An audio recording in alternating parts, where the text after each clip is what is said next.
Lepas program yoga itu hari, bulan 9 itu hari, kita pergi sini. Tengok kat mana. Oh, ni ke tempat ni kali pertama dalam hidup ni mari ni.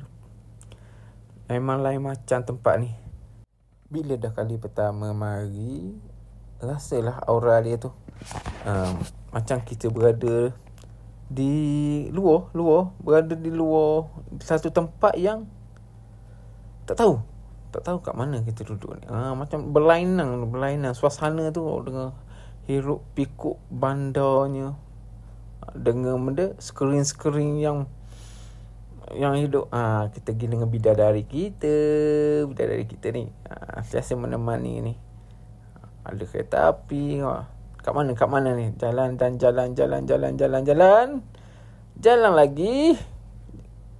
Mana destinasi kita? Kunafa, tempat viral. Kita tengok first time juga makan benda ni. Keling pula. Jangan main mata. Tengok. Oh, ya Allah, nikmat. Makan.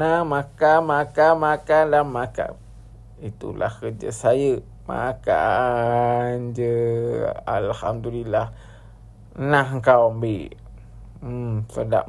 Gila. Itulah Bukit Bintang. Bye.